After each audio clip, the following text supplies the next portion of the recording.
connected cities, sometimes you hear about smart cities, sometimes you hear about eco-cities, sustainable cities, lots of terminology out there. But whatever term you're looking at, there are some key questions about what this actually entails, and we're going to hopefully get a little closer to the so what of smart cities and connected cities tonight with the help of our panel.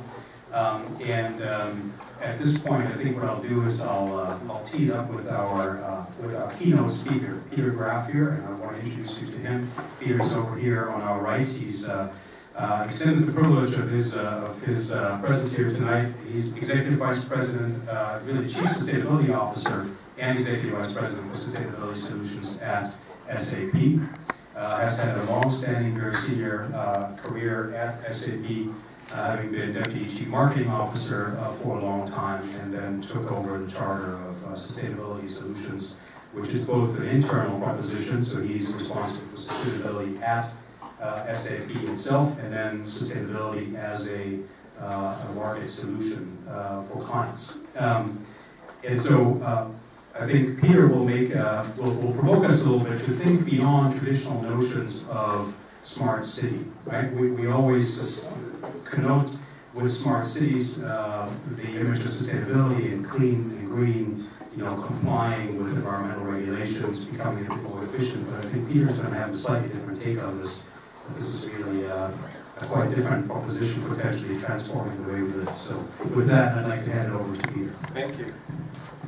Thank you, Olaf. I think you are the most talented in turning a 2-minute casual conversation into an introduction. Unbelievable. Thank you so much. Welcome to SAP, everybody. I've really been looking forward to this tonight because there's nothing like talking about technology and how it affects people's lives. So that's actually the subtitle of the presentation I put together for you today. How does technology transform the way we live? And you could call it the connected city, you could call it the smart city. I think we're all having a kind of an understanding of where the story is going to lead to. But before we go into the depth of technology, just give me 2 minutes to just run the ad on SAP so you get a little bit of a feel of where you are and who you're talking to. SAP is the largest provider of enterprise software, and we have an enormous amount of customers, 80% of which are small to medium-sized businesses. Many people believe SAP does software for big companies. We do also a lot of software for small companies. And we also have like 400 of the Fortune 500 to be our customers. Now, the way how SAP survived the technology market for 40 years is we co-innovate with our customers. Because frankly, we know how to develop, but we don't necessarily know all the innovation that happens in all the industries. So for us, it's really, really important to go and talk to the leaders in specific industries and translate what they think and their innovation and translate that into something everyone else can evolve to from an IT perspective. And that has been a pretty steady and comfortable ride for the last 35 years until some new technologies showed up that really shook our value system, and we'll talk about those in a moment, but not without giving you a little bit of a taste of just how much SAP influences people's everyday life. And I brought you some statistics. Half of the world's packages that are being delivered are delivered with SAP. 79% of the world's chocolate production is through SAP, which is one step my wife loves really a lot. 77% of the world's beer, that's my favorite. And so we all have our favorites, but in essence, what it means is that about 70% of the world's commerce runs through our systems. Now, we can lean back and be proud of ourselves, and we are, but that's not just great to know, that actually is also a responsibility that we have as a company. If you have that much influence on the way how business is done, that 5 years ago led us to the thinking, okay, what are we really here to do as a company? Are we just here to make money, or are we here to have a bigger purpose? Something that is worth coming to work every morning and be fired up at 6 a.m. at the coffee maker, because everyone who knows, of you who works for a German company knows that that's the time to talk to the Germans in the morning. So, what do we do in order to live up to this idea of making the world run better and helping improve people's lives? for us, when we started the story of sustainability, we followed that reflex that everyone follows, and we put panels on our roofs. Later we understood that that's probably the most inefficient use of money when you want to save energy. But in essence, what we've done as a company is we have moved from having a sustainability strategy into trying to make our strategy more sustainable. And that's a very different thing. Because when you do that, what you do is you embed sustainability into the fabric of the organization. It's not a separate department, and it's not about minimizing the environmental impact.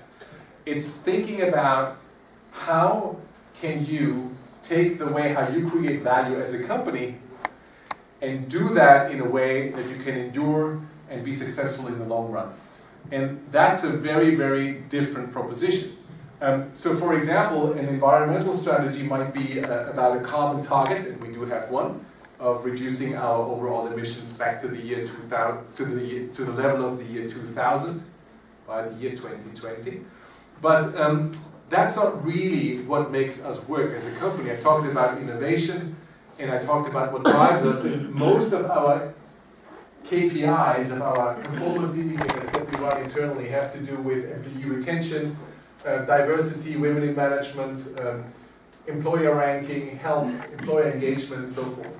And when we embrace sustainability as part of our business, that means we put dollar amounts on those connections between those KPIs, specifically the non-financial performance and the financial performance. So for example, we know that for every % of employee retention, that's worth $64 million to the company. Sorry, euros to the company. So if our retention goes up 1% or down, the value of that % is 64 million euros. Or over the last 5 years, we have saved $285 million by becoming more energy efficient. You have been conducting a meeting for a long period of time. Interesting. So we got lots of virtual meeting technology here, which actually helps us reduce the amount of energy that we consume, specifically when it comes to flying. But so this is the internal view, right? This is what we do as a company, and this is the core of our integrated report of how we bring together our non-financial and our financial performance to truly embed sustainability into everything that we do.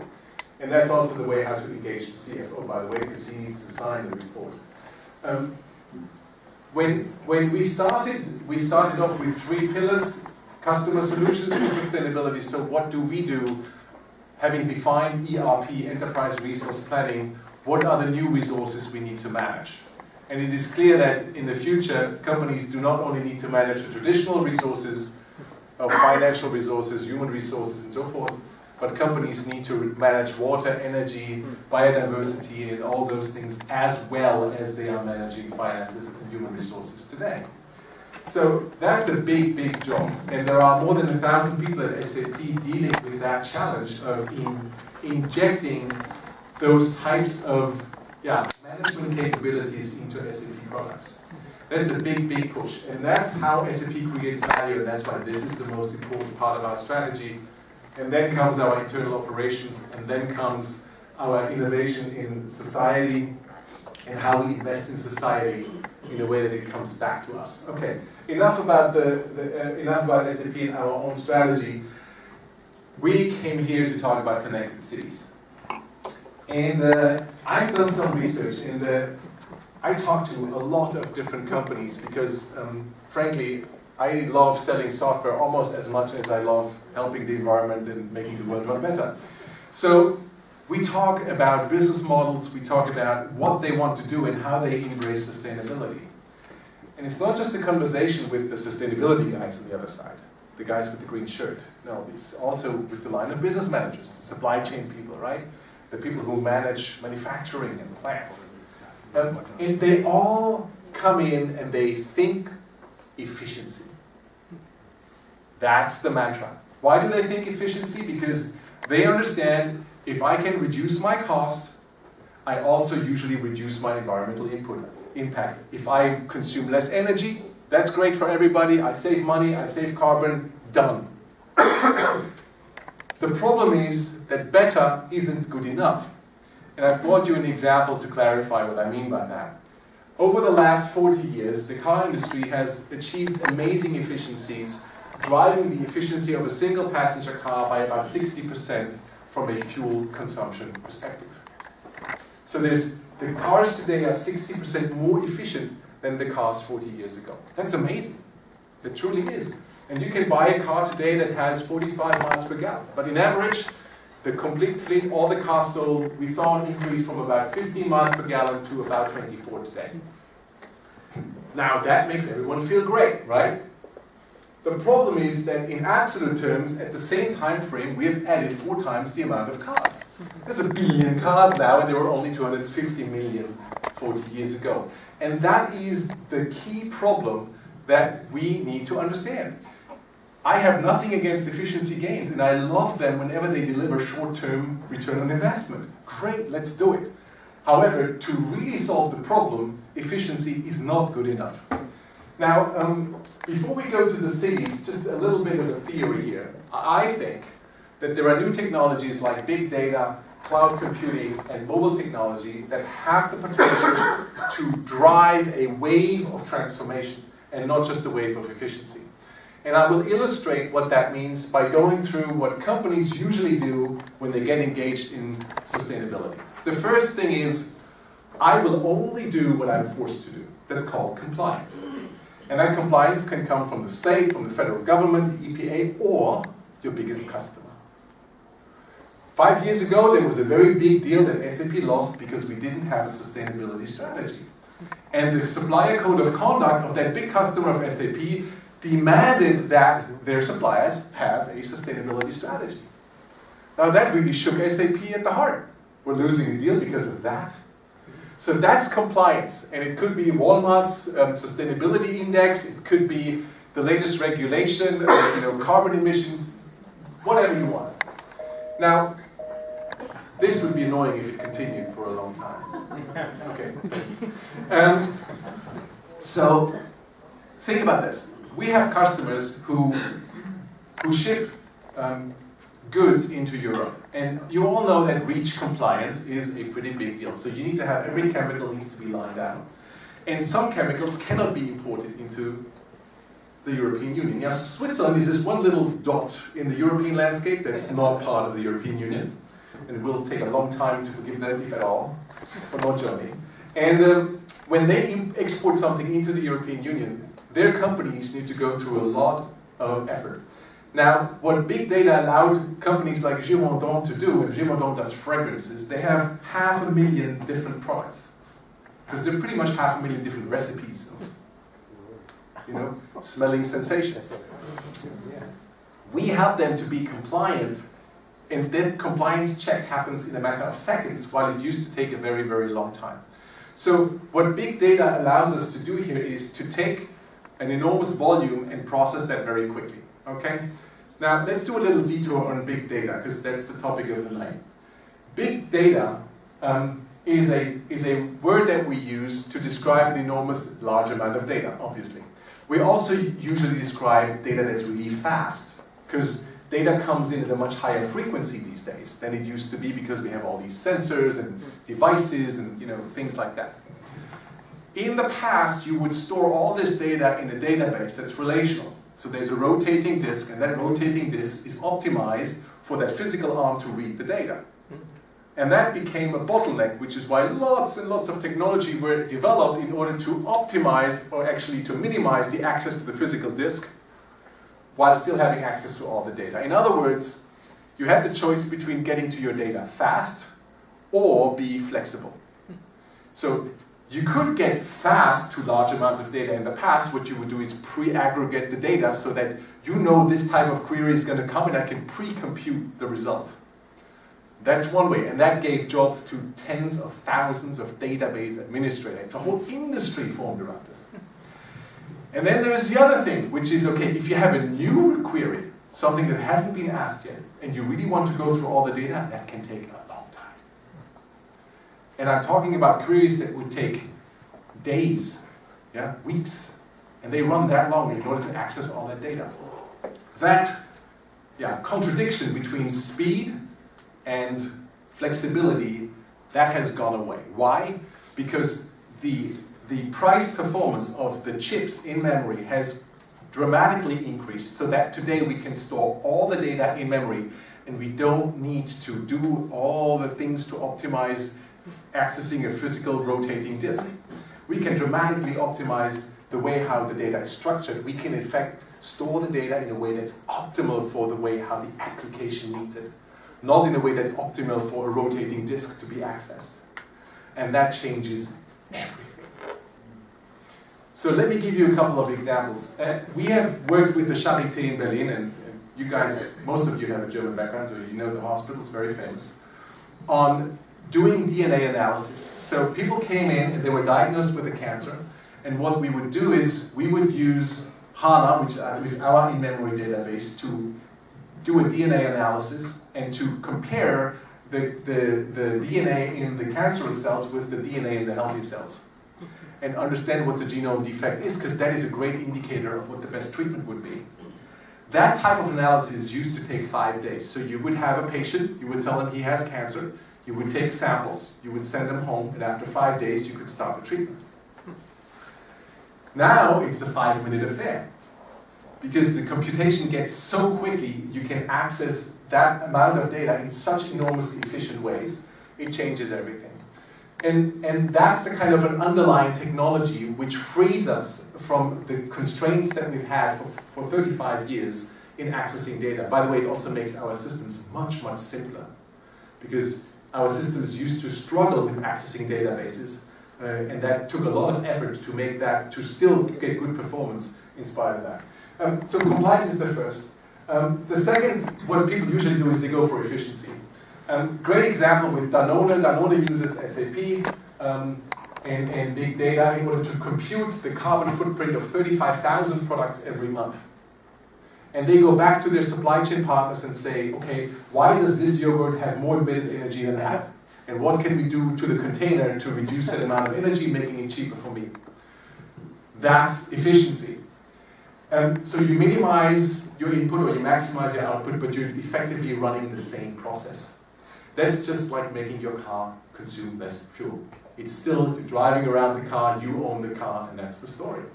So the question now is, how do we get to transformation? And transformation really is about changing things at the core. It usually involves very scary things, like inventing a new business model. Yeah? So for example, what cloud computing did to the IT industry is transformational.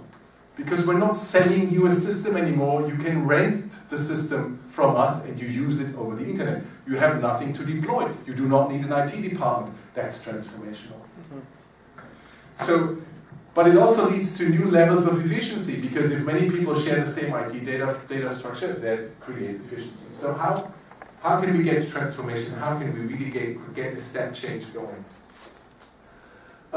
I've brought you 3 examples from the connected city background, and they're about connected mobility, connected safety, and connected energy. You could also exchange the word connected with smart, I don't care, but it's about doing things in a fundamentally different way to create a step change in efficiency and not just marginal efficiency.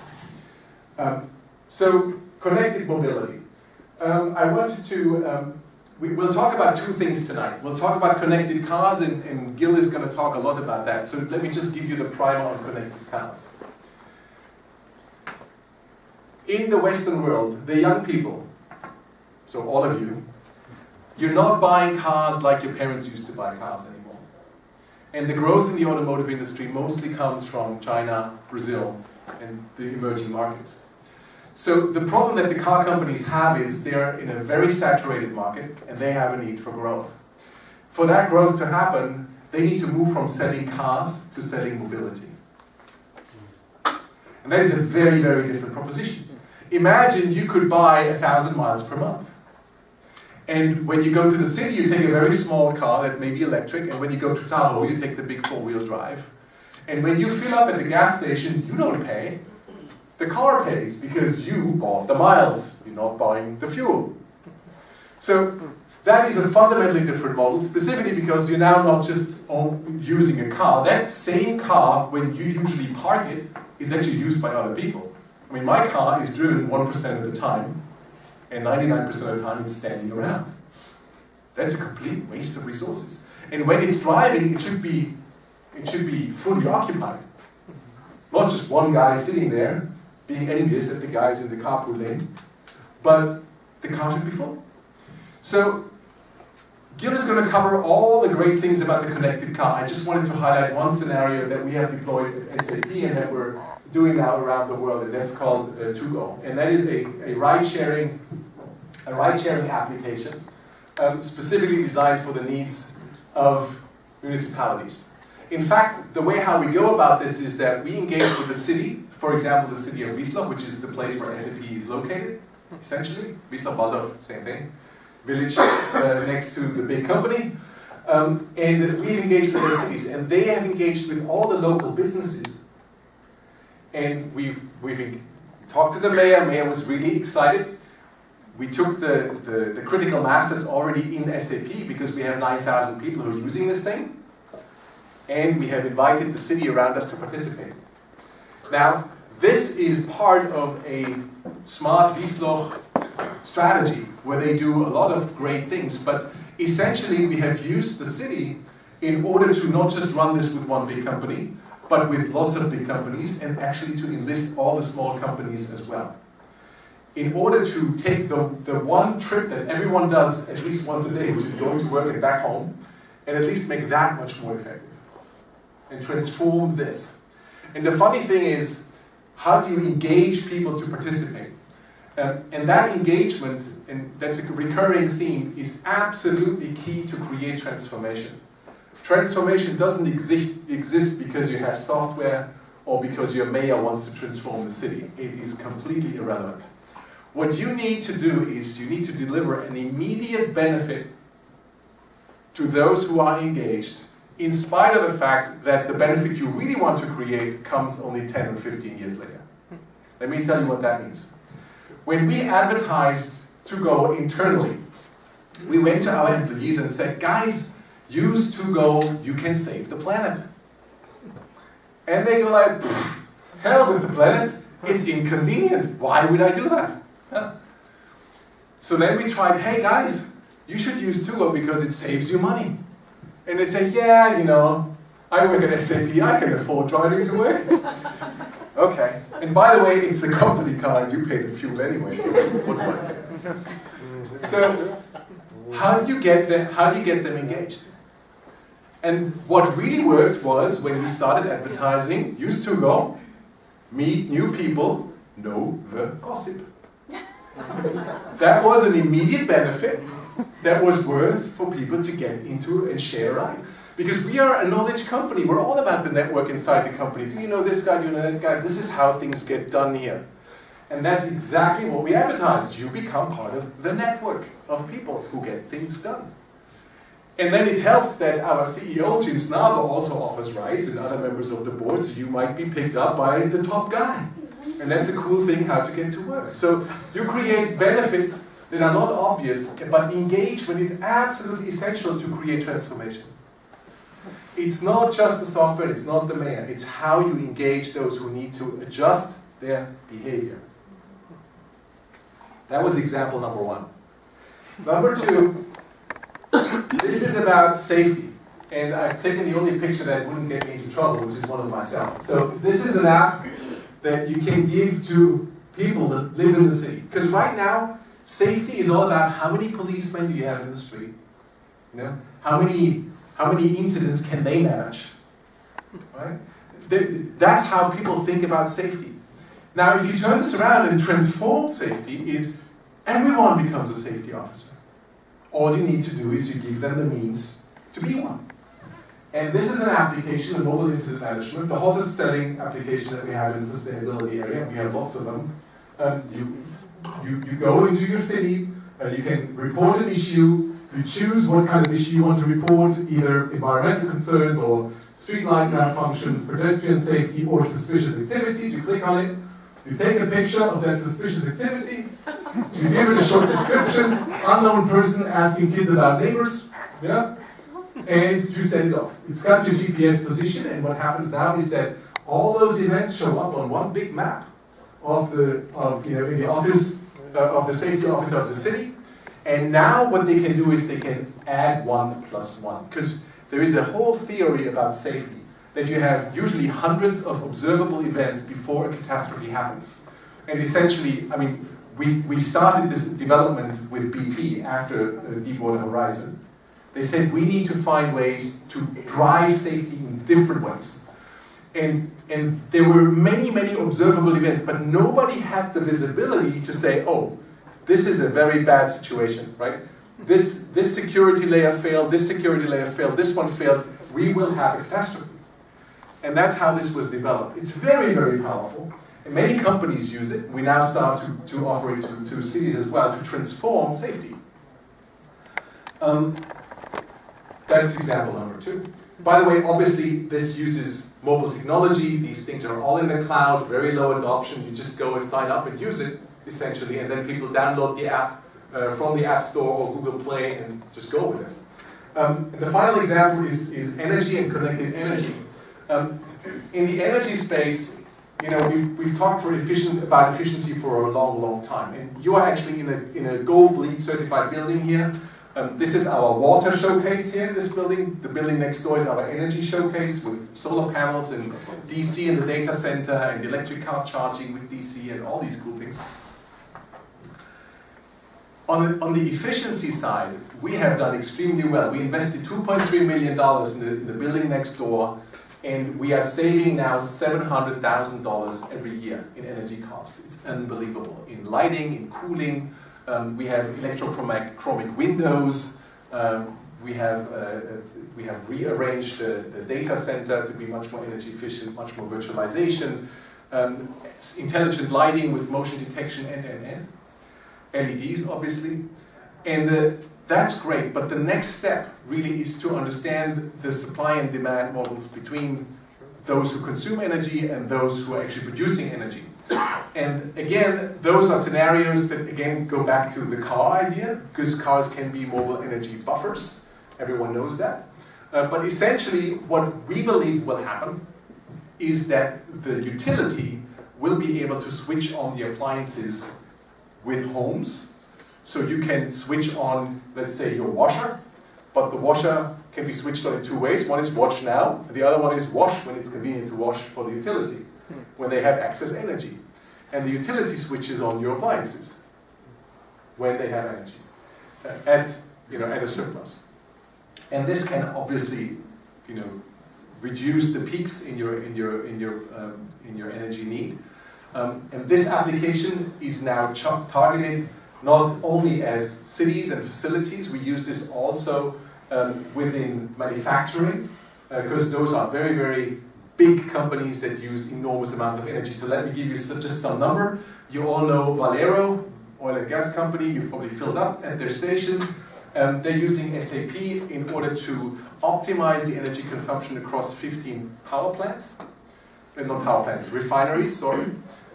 Because usually what they do is they put every pump, every heater on maximum to get the guaranteed output of different grades of fuel, depending on weather and on the quality of the crude. The quality of the crude, the weather is completely ignored. They always put every heat and every pump on maximum.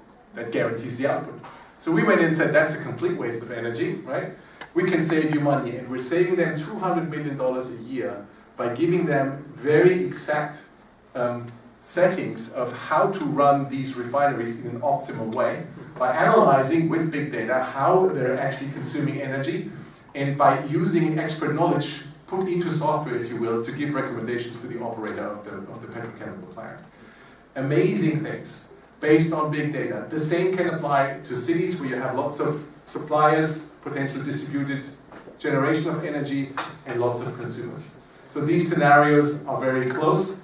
I think we are in the transformational phase in the mobility and also in the safety area. Energy will take us a little bit. There's more people to come with us to facilitate those kind of scenarios. And that was pretty much a quick overview of what we do. Thank you. Thank you, Peter. And now, of course, we're talking about a very complex construct, right? We're talking about the city, right? And the city is, not to get too academic about it, but it's what people call a complicated sociotechnical system, right? You have lots of infrastructure, some old, some new. You've got technological systems, IT systems, traffic systems, etc.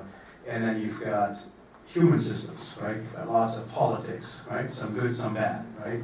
And then on top of that, you've got commercial systems, right? The thing needs to somehow generate income and make money and distribute that, right? So it's fairly complex, right? So making that smarter and smarter is what I'll call a non-trivial undertaking, right? And so I appreciate you taking us off here so we can examine this a bit further. In laboratory specifically, she's a senior research scientist at the analytics lab within HP Labs.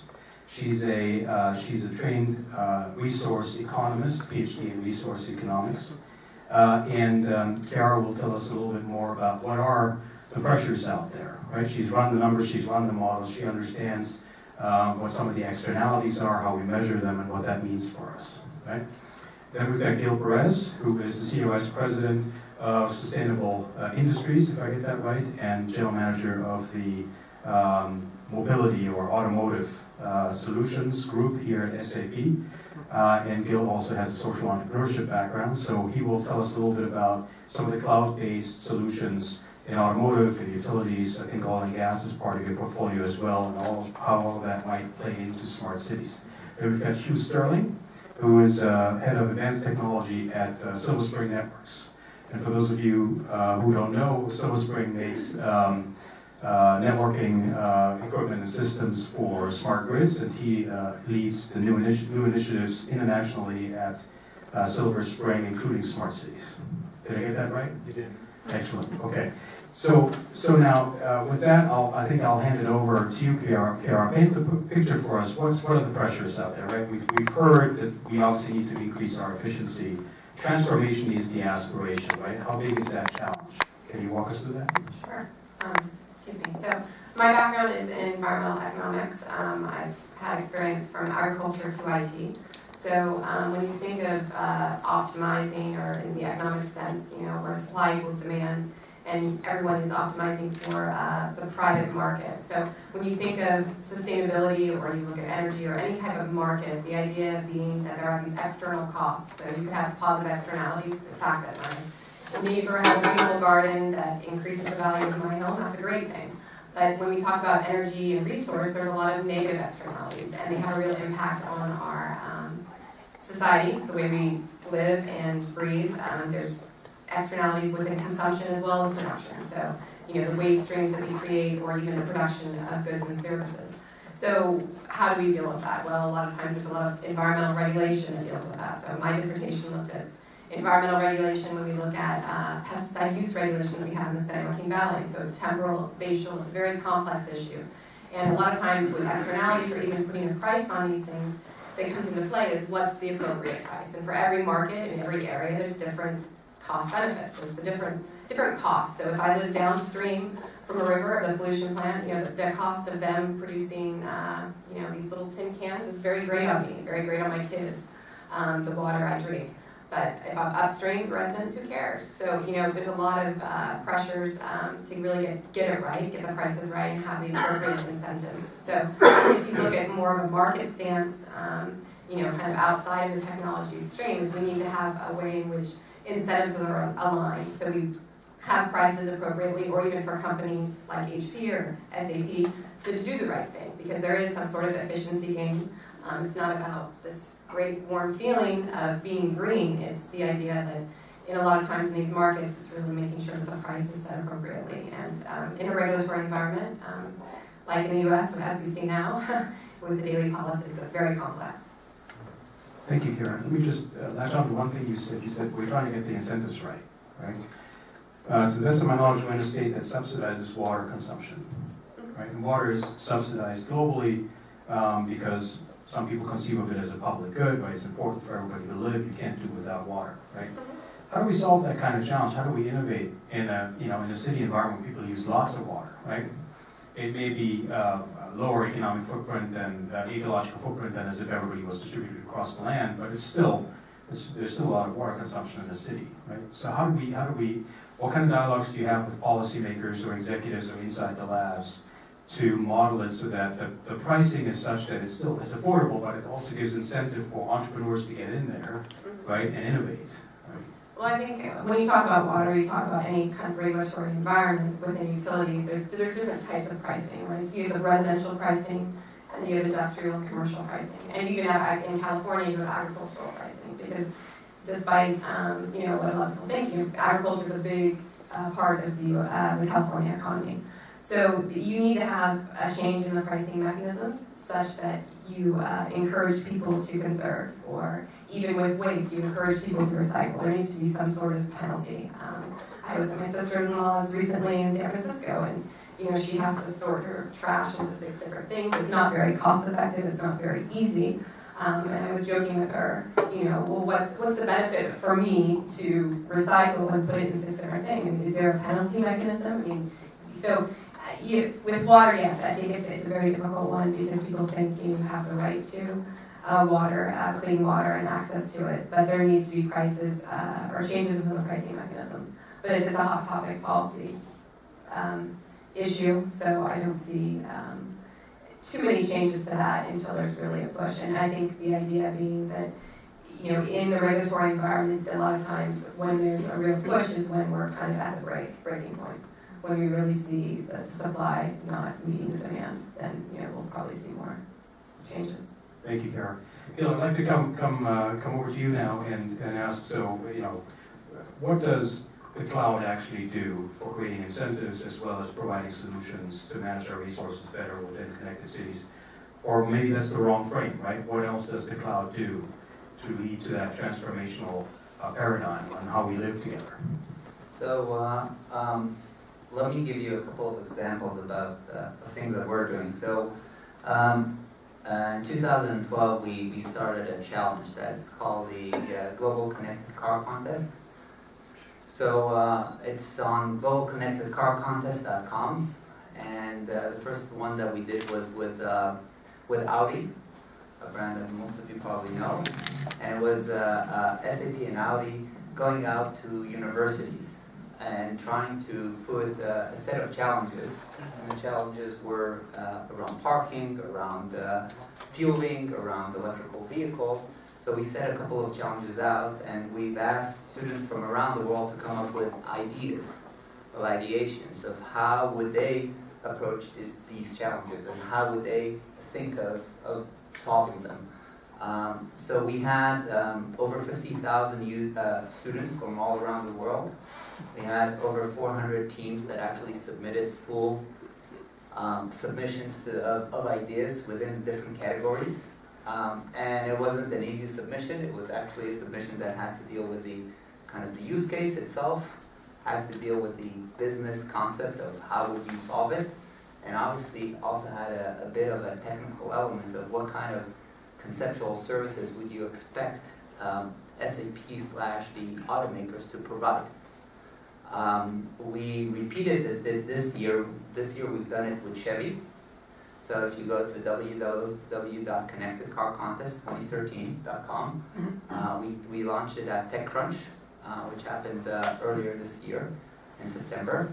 And it's I think it's the ability to easily open up and to source ideas and to collaborate on a global scale from people from Singapore, from China, from Germany, from England, from across the US in a collaborative environment at such scale is, I think, something that we didn't have before, the ability to do it in a cost-effective way. I mean, it didn't cost us now $100,000 to do it. It was setting up the environments, letting them have it. And the way we approach it, we actually approached the professors. So we went to professors, and we've asked them to engage their students on it. Interestingly enough, we selected 5 winners in the 2012. The 2013 is still in process. The 2012 was selected 5 teams that were winners. They were brought in to Silicon Valley. They spent a whole week with Audi and SAP, basically taking their ideas to kind of the next level. The interesting thing that happened was that when they came together, they decided instead of working around 5 different ideas, they decided to actually work together and develop one single idea, which was called Wait a Sec. So if you go up, I think on YouTube, you will find the movie also. But it's basically a peer-to-peer parking, which the context is that if I'm about to basically leave my parking, I will be able to broadcast my location, that I'm basically either on my way to the car and about to leave, or in the car and leaving. I am broadcasting that I'm willing to wait a sec for somebody else to come in. And basically that different car comes in, there's a handshake with, you get on your in-car or on your cell phone the car that is coming. So you see if it's what kind of, it's a red car, it's a green car, it's a blue car, it's coming up, flashing of the light, and then obviously you leave and the other car comes in. And for that wait a sec, you are, there's also a transaction. So as the students wanted to do, it was also a transaction of helping some kind of a cause. So you as a driver decide of a cause that you want them to basically contribute, whether it's $1, $2, or $5. And so, all kinds of these ideas that obviously are the ability to, again, to engage, to put everybody together in a room, to do cross-disciplinary views, to use existing building blocks, and to use the power of the cloud is I think is the what's accelerating the innovation. Thank you, Gil. Let me latch on to one thing here that's really interesting as we're looking at business opportunities in this space, right? Because at the end of the day, we want to harness the entrepreneurial opportunity globally to make some of these transformational changes. What I'm hearing from you and what I heard from Peter earlier is that maybe I had the complete wrong question for Kiara earlier, right? Maybe it's not about whether we have the right pricing for natural resources, right? It's not about whether people can save some money and say, instead of a $100 PG&E bill, I only have a $50 PG&E bill. That may actually not be the driving force behind why people want to engage in transformational behavior, right? Because the money that you outlined, you said there's maybe a $5 fee, but that goes to a cause. That doesn't go into somebody's pocket, right? Yeah. So what's the incentive then for people? What is the incentive for people to change their behavior, right? If it's not money. So again, the parking, it's a very painful experience. We've all experienced it. So when I'm running late, it's an interesting thing that those couple of minutes could if you're running late to meet somebody, or you're late to a meeting, all of a sudden there's no problem paying another $10 to save those 3 minutes, those 5 minutes, because you're running already late. So time is not necessarily equal. The value of time is not necessarily equal throughout the day or throughout the year. And if you are actually able to provide services at a point of pain and create what we call a delightful customer experience, because all of a sudden I helped you get out of that point of pain, the propensity of people to pay is relatively high. So, if you find those points of pain and create a delightful experience, that is, in our perspective, a recipe for success. In your experience, Peter, your example earlier, the application, the ride-sharing application, right? You essentially provided a water cooler, right? People rallied around the car as a way to exchange gossip, as you called it, right? But that's essentially the virtual water cooler, right? Exactly. Yeah. So you added something to their lives. There was value there. People were actually willing to make the change because of that, not because of some savings. That's right. You need to be really clear about the incentive you give people. I think Gil gave a great example. You asked about the cloud. Only if you have a public space, you can share information that's relevant to create these kind of benefits.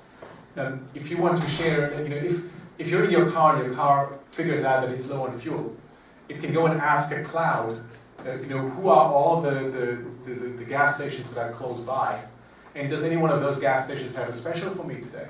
Do they offer a free coffee? And you know, that might incent me to go to that specific gas station. And because I go inside to pick up my coffee, I will walk by that bag of chips and buy that too, dramatically increasing the profitability of that gas station because they make their money not through the gas, they make the profitability in the store.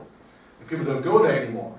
So these scenarios that these cloud applications can deliver are not just a win for somebody, the guy who gets a free coffee, they're also a win for the car company who can actually go and participate in that sale of the bag of chips because they brought the lead into that store in the first place. Plus you add to the profitability of the gas station too. And you can create those scenarios for fueling, for parking, for charging. In just parking, for example, 30% of the traffic in big cities is people looking for a spot to park. It's insane. What if when you started your trip from home and you're driving from Redwood City up to the city of San Francisco, you could already reserve your spot, and because you are in your navigation system automatically searches for people to ride with you, yeah? And you get a customer-specific price when you park that is your price, just like in the plane. You're not paying the same amount that the guy next to you paid. Yeah, that never happens. Why do you pay the same amount when you park next to somebody? Maybe that parking spot is worth less to you or more to you than the other guy. And figuring these things out, you know, adjusting people's behavior so they have an immediate benefit, but overall we're reducing the overall negative impact of individual travel. That's the kind of idea behind this. And doing this in a way that everyone has an economic benefit. The parking providers, the gas stations, everybody. Thank you. So as a business person and as somebody who knows that SAP and we're near Stanford here, Stanford too, are sort of very close to design thinking, right? Yeah. The whole House of Butler thing, the design school, etc. That makes sense, right? Now, if I just turn back to you, Kiara, for just a moment before I go on to Hugh, in the line of work that you do, when you look at these economic models, right? You're an expert in macroeconomic and in microeconomic models. Are people looking at it that way? And what about policymakers? I mean, can they even understand what we're talking about here? Yeah, well, if I understand what Peter's explaining correctly, it's the opportunity cost of time. There's a cost to my time, there's a congestion cost. So the idea is something like a solution like that is providing a benefit, but there's a cost, there's a measurable cost to that. There's a cost that I would pay for that because I'm avoiding congestion. Or there's an altruistic benefit, you could think of it as a positive externality. So, I mean, it depends how you want to measure things, but an economist would say there's always a price to something. There's a price because there's some sort of benefit, and there's some sort of willingness to pay for that. So, does that make sense? It makes perfect sense. I'm just wondering if what you're saying, if that's actually being put into action, right? Well, so for instance, I mean, policymakers aren't necessarily the smartest people. Oh. And, so it's also, I mean, even within environmental economics, you have one study saying one thing one way, another study saying another thing another way. So I think having something or a system that's very dynamic makes it so more adaptable. Because obviously the price is changing during peak time, versus non-peak time. I do want to give you an example of something that I'm aware of that is done along these lines, which is the potholes. I don't know if many of you are familiar with the potholes, but obviously the city of Boston is basically allowing people to report potholes, which is a great benefit to everybody. And obviously you need participation of the individuals. The value that the individuals get is basically if everybody reports, we're going to share and have a common value of better roads. And at the same time, if multiple people, it has an impact on the fact that the cars won't, go into the potholes and then break and additional non-required costs for fixing them and insurance costs and so I don't know. There's been amazing cost calculations about the insurance claims that insurance companies go to BART over here with regards to potholes over in the last couple of years, and I don't want to quote the number exactly because I don't remember the number, but it was 3 figures million, so it was in excess of 100 million. there was an article about this in the news, and so the cost and benefits of just being able to jointly work on fixing potholes is staggering. And I think these kinds of at the end of the day, we all pay because it all comes back to us in some way or another. So I think that there's all kinds of benefits that we could theoretically articulate. Some will be more appealing to people. Some will be more, people will feel more incentivized to act on it. Sometimes they won't feel incentivized, so we have to refine the message, just like happened to us with Tugo. The three messages that Peter stated were all relevant and true, yet only one of them hit the mark. The first two were not relevant. Were not relevant from an end user perspective. So the fact that you have a problem, it is a lot about the messaging and how do we then engage and how do we wrap it in a way that will be, again, actionable or people will want to participate. But If I may just inject one thought, efficiency is usually a decision of one. Transformation is a decision of many. And that's why it is so tough to do. I changed big, hundreds and thousands of light bulbs at SAP by talking to one person and convincing that person of the efficiency gain and how he's going to look better in his budget. But in order to transform, let's say, this whole idea of a car talking to a gas station and to a parking and to a charge spot, that requires not just one company to move, it requires a couple of companies to move, and you need a strong orchestrator in the middle who has that vision. And that's kind of what we're trying to do as SAP, not just say, this would be cool and you would save some dollar. No, we need to tell them, if you do this, it is a blue ocean strategy for you. It's a new business, it's an add-on business, it's highly attractive, and it's not just you moving. Look, all these guys are moving too. So transformation is extremely rewarding and very difficult to do.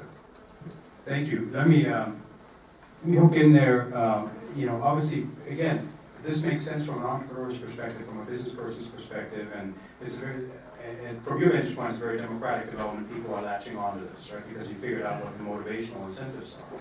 But we're talking about cities here, right? And I want to come back to the question about policymakers. Policymakers and city managers, right, are the other two stakeholder groups that are frankly critical in some areas of urban life, right? Because there's regulations, and there is first responders, and there's all kinds of city infrastructure there that you can't get into without talking to somebody in some government function, right? So at this point, I'd love for you, you're dealing with smart cities, right? From an infrastructure perspective. How do you start talking to policymakers? It's all good to have these apps and they start working in a democratic fashion, but at some point you need to tie into that infrastructure, right? And I happen to have talked to one car company, for instance, a couple of years ago when they were starting to look at this, right, with electric cars and charging stations in cities and all kinds of electric infrastructure, and they were saying, as an automaker, we had to learn how to speak the language of city managers, right? I mean, that's not trivial. So what's your experience there? Well, yeah, first, I lived in Germany for 4 years, so it's great to be here. And they always got my first name and my last name confused there, too. So it's actually Sterling. But it feels like I'm back at home. So Silver Spring Networks actually comes out of the utility space. So in 2002, we were founded, and really what you saw was utilities had a lot of kind of the same challenges they always had, regulation being one of their major ones, providing an efficient and reliable quality of service.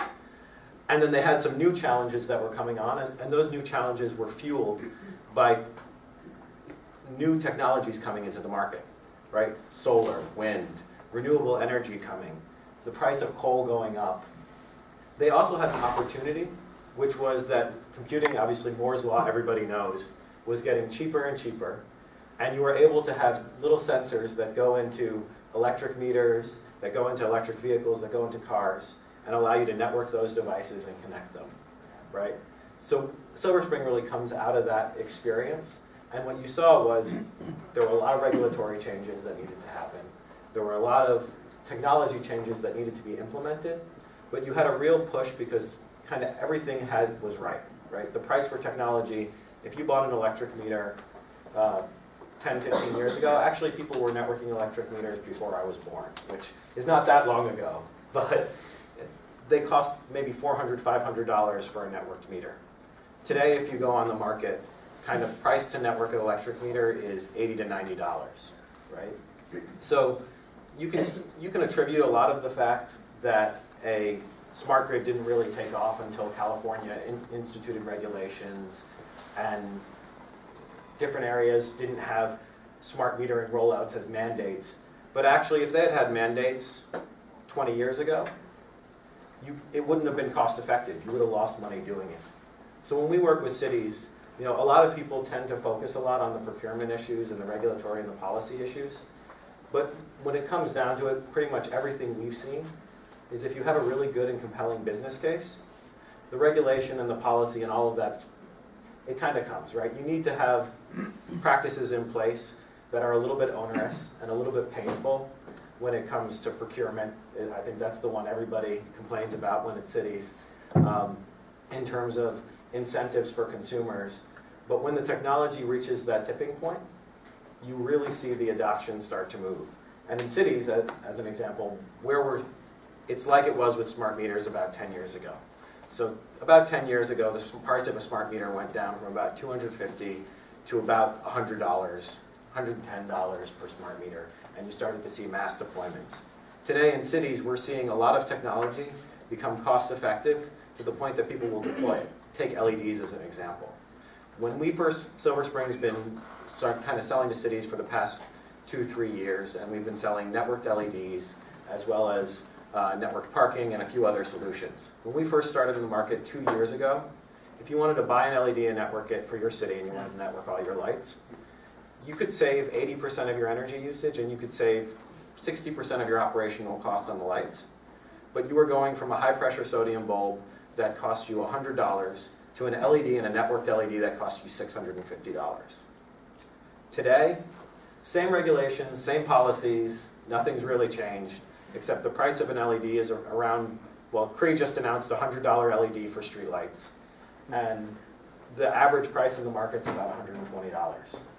So what we find is that regulations are really important and policies are really important, but a lot of these things have very good business cases, and the policies and the regulations follow the availability of the technology. So if you can do something a lot better, you tend to see regulators and policymakers, if there are proof cases, if there are case studies in the market, they tend to move very quickly to implement these technologies, parking being another one. Okay, that's with regard to pure infrastructure, right? I mean, light bulbs and meters, et cetera.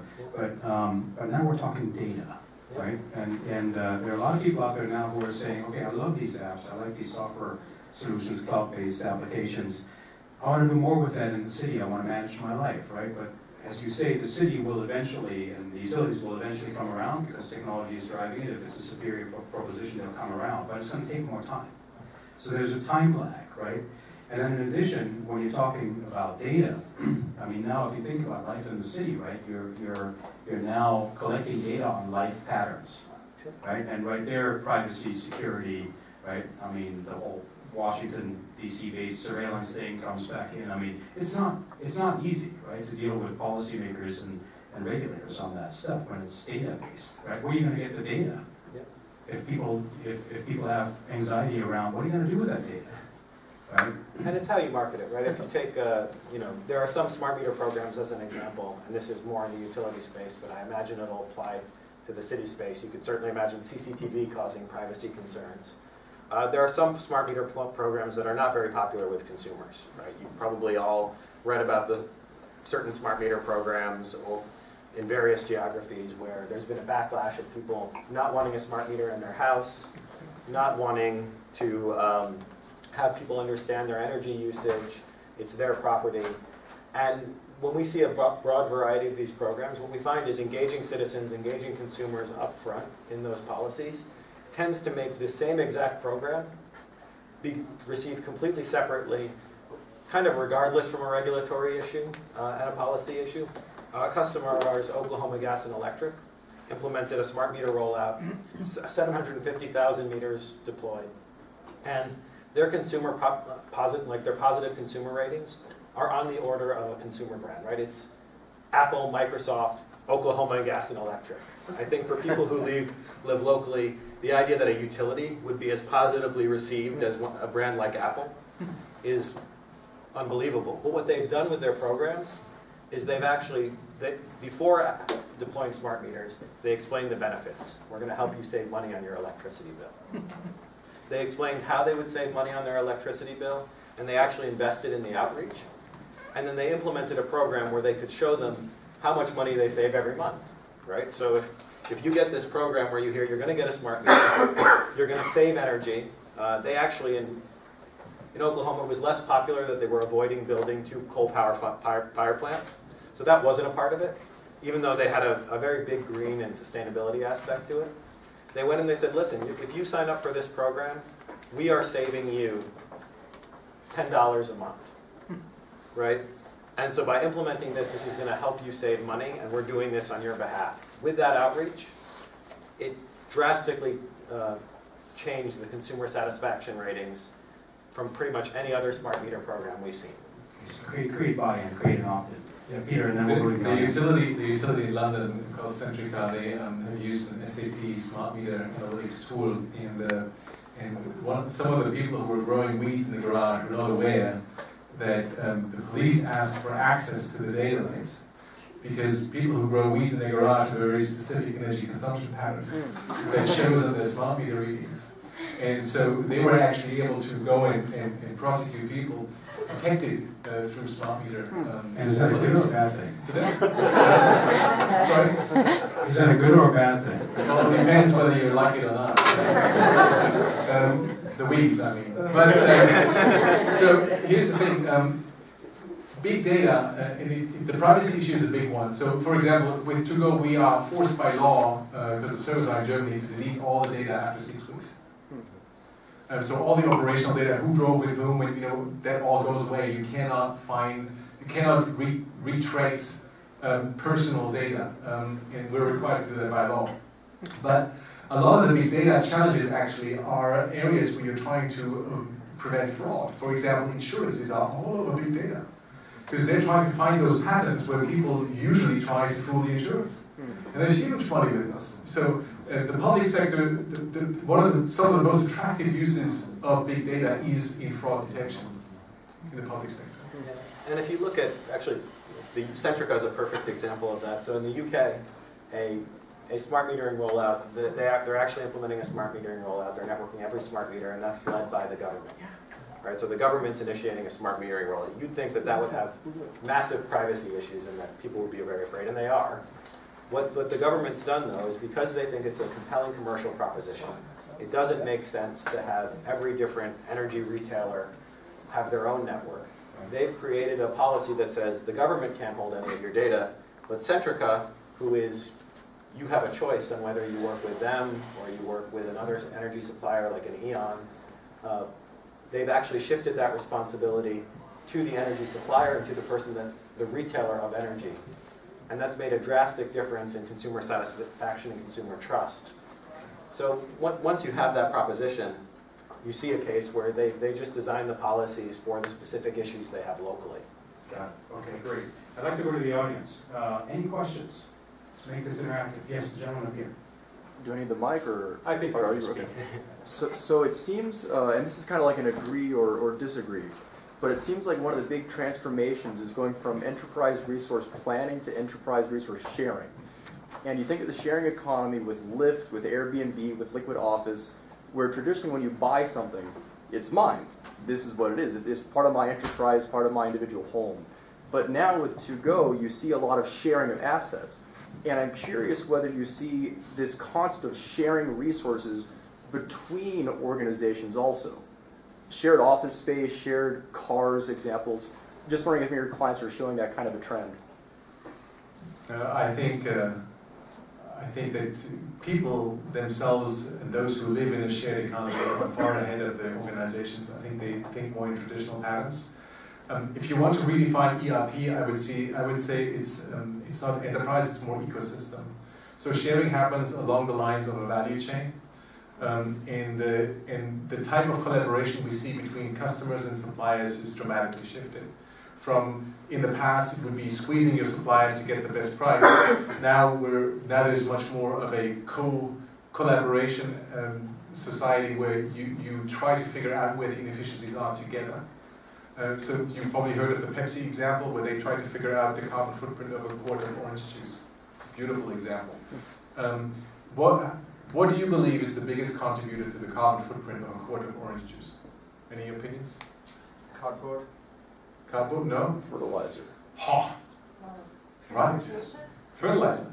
Everyone usually says cardboard and transportation and cooling and end of life and what have you. No, it's the fertilizer. About 50% of the carbon footprint of orange juice is in the fertilizer. So Pepsi went to the guys, to the farmers, how do you use fertilizer today? And they say, well, the more the merrier. The more I get out of my farm. No, that's not the way you make the most money. Let us help you make more money by being more responsible with the fertilizer, analyzing your ground, seeing where you really need it. And before you know it, the farmers were able to produce at a much, much lower price, which Pepsi loved because now they can buy the oranges cheaper.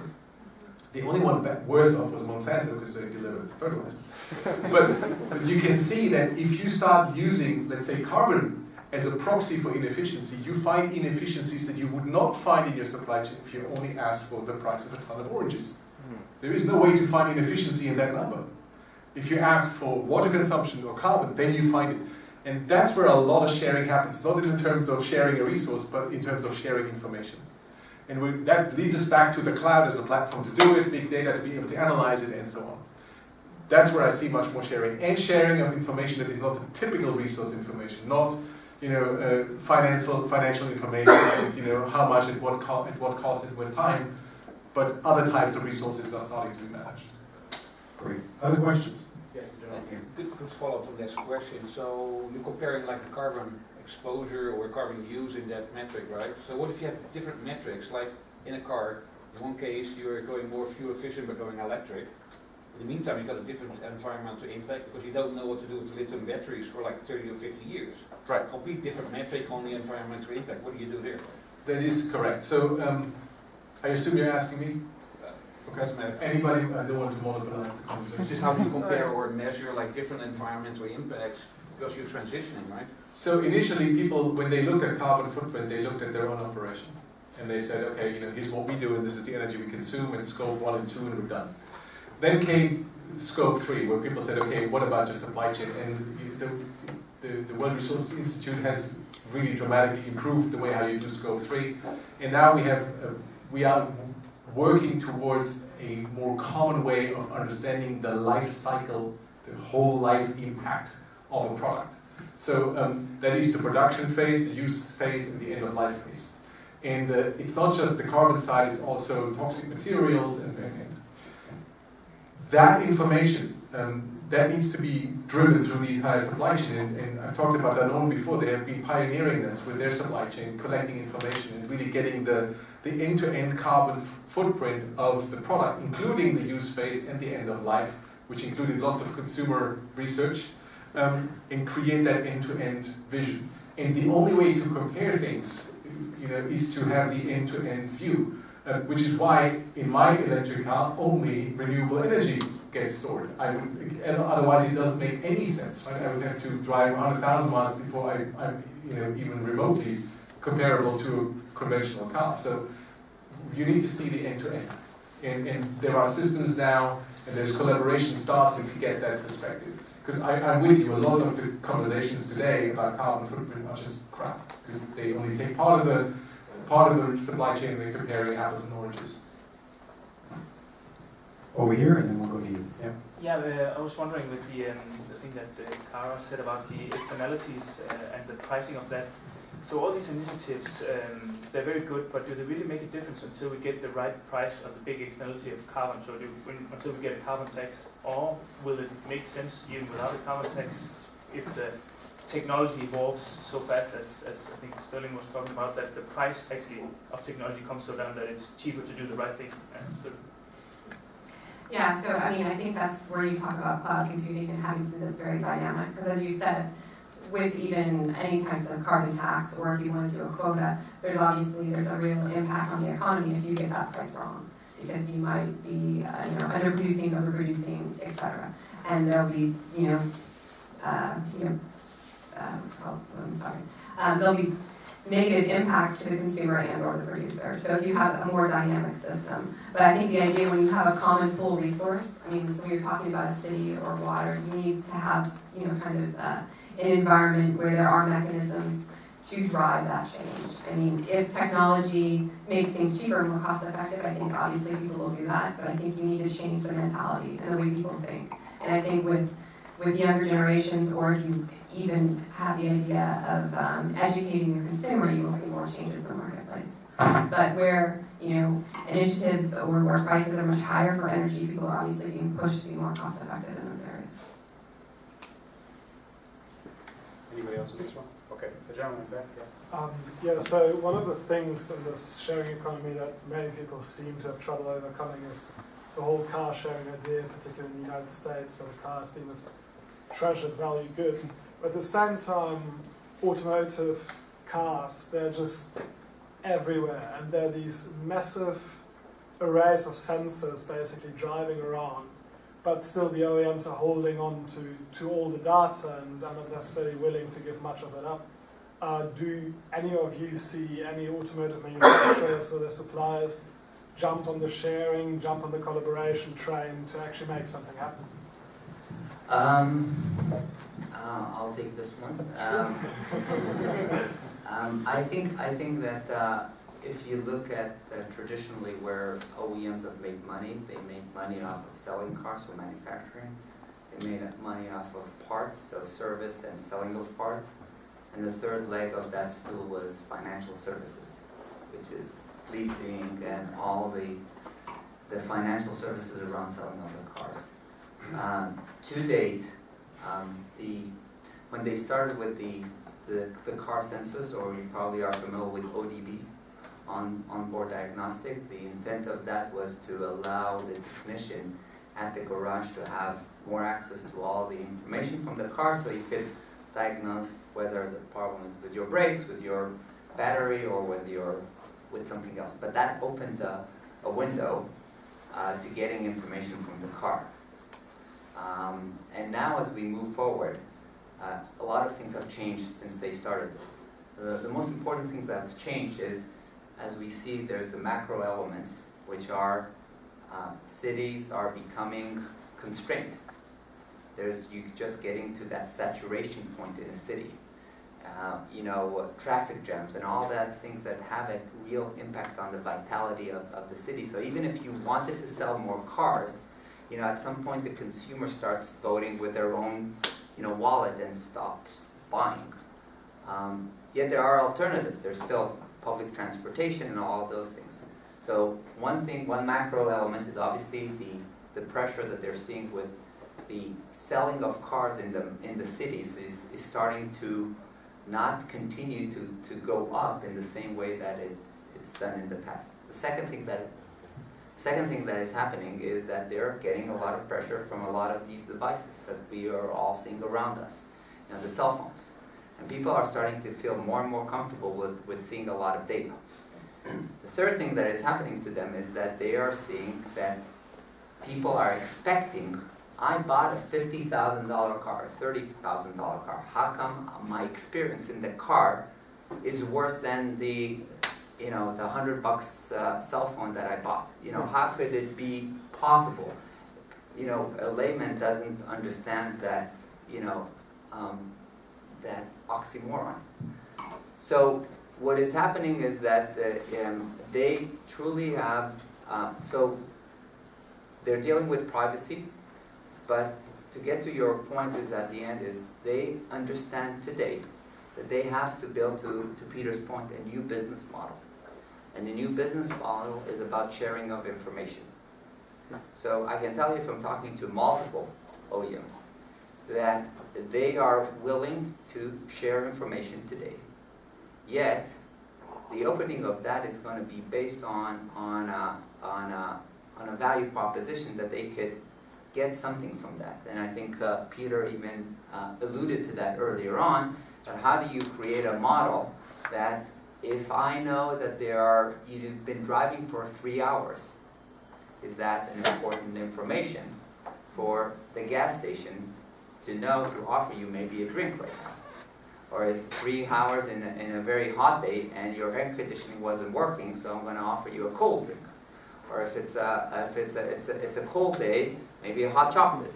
So, being able to not have personal information, but to talk about the vehicle, not necessarily the information, and to find that right balance between privacy, respecting, and not being creepy, which we all know that's a fine line of how you know too much about me and you don't feel. So they're struggling with also finding, and I don't think that anybody has really clearly found that right balance. But I can tell you clearly that all of the OEMs have full understanding that if they want to create a fourth leg to their revenue stream, it will be a connected car.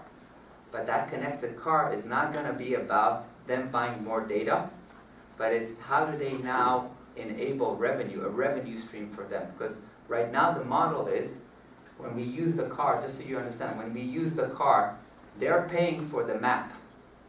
They're paying a lot of money to Google. They're paying a lot of money to Nokia for every time you see a map there. While you pick up that phone, what do? You get that for free. And why is that? Because the ad model works in one and the ad model doesn't work in the other. So the secret to all of this coming together is a new business model that will not be an ad-based model, because an ad-based model will not work in the car. So if you figure out a business model that is not ad-based, be happy to talk to you. I think the one thing to note on the open data, because there's a lot of, within government they talk a lot about open data, and that to me is one of the areas where governments really do have to take a leading role, right? So take parking as an example. If you're a small parking startup and you develop parking sensors that let people know when a space is occupied and when it's not occupied, you come and BMW comes to you and says, you know what, listen, we're going to integrate you into our GPS system. The only thing is you can't really provide that data to anybody but BMW. We'll promote you, we'll sell you to all our friends, we'll get you a big deal somewhere in Germany, but kind of it has to be exclusive to us. You make that sound like it's a bad thing. No, it's a great thing. If I was that startup, I would do it in a second. Exactly. Right? But the problem is that limits the ecosystem. That's true. And it limits the ability for cities to have other people develop applications for them. So this is where you're seeing a lot of cities. San Francisco just got a chief data officer. They have a chief innovation officer. Boston is another example of where you have a very strong CIO of driving those standards for these public services like parking or car sharing as an example in Paris, right? It's one of their biggest success stories. Autolib and VLib, public sharing of bicycles, all of the data is open. There's numerous, a lot of European cities are big on startup incubators. Paris is one of them. But I think they have 15 different little startups developing software applications against their open parking data and the open data from Autolib and VLib, right? So they've taken an active role in defining what they want car sharing to look like, what they want parking to look like, what they want these solutions to look like as they evolve their city, which I think is a very good thing and something that you're seeing governments do a lot more. I think you're a lucky guy because you're going to get 3 answers to your one question. So, car companies will share data as long as it doesn't limit their competitiveness. Because this whole concept is pretty much a marketplace where all the parking providers want to connect and all the all the OEMs want to connect. So the parking guys will advertise their open space. The question is, if this kind of marketplace commoditizes access to make that business transaction happen, the way how the car companies differentiate is how are they embedding this into the driving experience? Is it going to be a voice interface? Is it going to be coming up as in your front screen? How easy is it to use the service as part of your overall driving? That's how they will differentiate, right? It's it's how they've differentiated in the past. I mean, look at how the Tesla presents the buttons, and you get the buttons presented in an old Mercedes. I mean, there's a vast difference, yeah. And they are competing in the experience they provide to you. So they will never ever share that data that creates competitive edge. Yeah.